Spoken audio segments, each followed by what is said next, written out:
Hey there, knowledge seekers! Did you know the largest planet in our solar system isn't Earth but Jupiter? That's right. Jupiter, the fifth planet from the Sun, is the largest planet in our solar system. It's so huge, in fact, that it could fit all the other planets inside it with room to spare. That's quite a size, wouldn't you agree? Jupiter is known for its Great Red Spot, a storm that's been raging on the planet for at least 300 years. That's longer than any storm we've ever had on Earth. And it's not just big in size. Jupiter also has a strong gravitational pull. It's so strong that it helps protect us here on Earth by pulling comets and asteroids away from our path. Now let's shift gears and talk about the smallest planet in our solar system. Any guesses? It's not Mars or Venus, but Mercury. Mercury is the closest planet to the Sun, and it's about 1/3 the size of Earth. This tiny planet has no moons, and its surface is covered with craters. Despite its small size, Mercury has a big impact on our understanding of the solar system. It's the fastest planet, racing around the Sun in just 88 Earth days. That's a speedy little planet. So why are the sizes of Jupiter and Mercury so different? Well, it's all down to how the planets formed billions of years ago. The planets closer to the Sun, like Mercury, are made of heavier elements and are much smaller, while the planets further away, like Jupiter, are made up of lighter gases and are much larger. So there you have it, folks. Our solar system is a fascinating place, filled with giants and dwarfs, all coexisting in the vast expanse of space. It's a spectacular sight, one that continues to intrigue astronomers and space enthusiasts alike. So remember, Jupiter is the largest and Mercury is the tiniest planet in our solar system. Now let's dive into the world of art and literature. Can you name the author of the famous play Romeo and Juliet?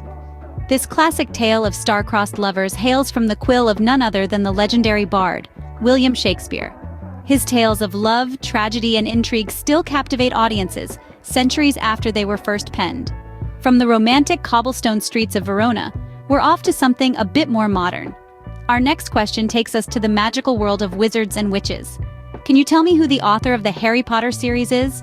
If you guessed J.K. Rowling, then you're absolutely right. From a humble idea conceived on a train journey, Rowling spun a tale that bewitched the world, proving that the pen truly is mightier than the sword. Now let's shift our gaze from the written word to visual art. Our final question in this round is about a lady with a mystifying smile. Can you tell me who painted the Mona Lisa? The artist behind this enigmatic masterpiece is none other than Leonardo da Vinci. A man of many talents, Da Vinci's remarkable abilities in art, engineering, and science have left an indelible mark on the world. Art and literature are fascinating, aren't they? They have the power to transport us to different worlds and make us see things from fresh perspectives. And it's through the works of brilliant individuals like Shakespeare, Rowling, and Da Vinci that we get to experience these journeys. So Shakespeare, J.K. Rowling, and Leonardo da Vinci have left their marks in the world of art and literature. Moving on to science and nature. Do you know which gas plants absorb from the atmosphere during photosynthesis? Let's not keep you in suspense. The answer is carbon dioxide, often abbreviated as CO2. Yes, plants are pretty amazing. They take in the CO2 that we breathe out and convert it into oxygen during a process called photosynthesis. It's a beautiful cycle of life, breathing out what plants need and then returning the favor with oxygen. Now let's shift gears a bit. Can you tell me what the chemical symbol for gold is? It's a precious metal that has been cherished for centuries. But do you know its symbol on the periodic table? It's Au. Yes, Au stands for gold.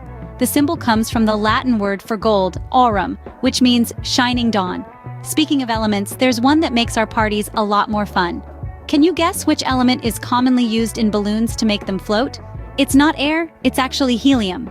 Yes, helium, the second element on the periodic table, is lighter than air, which is why balloons filled with it float. Let's get back to basics now. What is the chemical symbol for water? It's something we use every day, drink when we're thirsty, and even swim in. It's H2O. H2O stands for 2 hydrogen atoms and 1 oxygen atom that make up each water molecule.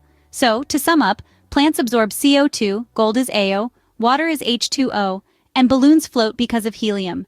Science is amazing, isn't it? From the way plants help us breathe to the elements that make up our world, there's so much to discover and understand. And remember, every question you ask, every answer you seek, brings you one step closer to unraveling the mysteries of the universe. So keep asking, keep exploring, and keep learning. Because the world is a fascinating place, and you are its future explorers. Let's travel through time and space now. Can you tell me in which year Christopher Columbus first reached the Americas? Pause for a moment. Let your mind wander across the vast oceans that Columbus himself traversed.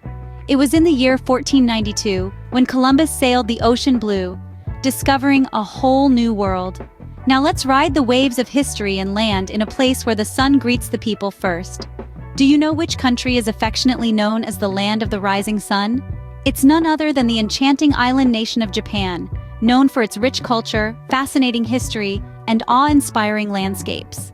Next stop on our global tour is the land down under. But wait, do you know what the capital city of Australia is? You might be tempted to say Sydney or Melbourne, but hold on. It's actually Canberra, a city that strikes a harmonious balance between bustling urban life and serene nature. Finally, let's journey to a country known for its diverse culture, centuries-old traditions, and vibrant festivals. Can you guess what the national flower of India is? It's the graceful lotus. Emblematic of purity and beauty, the lotus holds significant cultural and symbolic value in India. So Columbus reached the Americas in 1492. Japan is the land of the rising sun, Canberra is Australia's capital, and India's national flower is the lotus. Quite a journey, isn't it? But hold on, we're not done yet. There's more trivia to explore in our next scene. So buckle up as we continue our voyage through the world of knowledge. Finally, let's talk about record breakers. Do you know who was the first woman to fly solo across the Atlantic Ocean? This was a feat that was considered impossible for a woman to achieve at that time. But this particular woman was not one to be held back by societal norms. She was a true trailblazer, and her name was Amelia Earhart. Yes, you heard that right. Amelia Earhart was the first woman to fly solo across the Atlantic Ocean. She embarked on this daring journey in the year 1932, a moment that forever etched her name in the annals of aviation history. Now, let's shift gears and dive into the deep blue sea. Do you know what the largest mammal in the world is? It's not an elephant or a dinosaur. It's a creature that calls the vast oceans its home. This mammal is so big that its heart alone is the size of a small car. Can you guess what it is? Yes, it's the blue whale. The blue whale is the largest mammal in the world. In fact, it's the largest animal to have ever lived on our planet, even bigger than the largest dinosaurs. A fully grown blue whale can reach lengths of up to 100 feet. Isn't it amazing that our world is home to such incredible record breakers? From the daring feats of Amelia Earhart in the sky to the colossal size of the blue whale in the sea, these record breakers truly demonstrate the wonders of our world. So, Amelia Earhart was a true pioneer, and the blue whale holds the title of the largest mammal. Isn't that fascinating?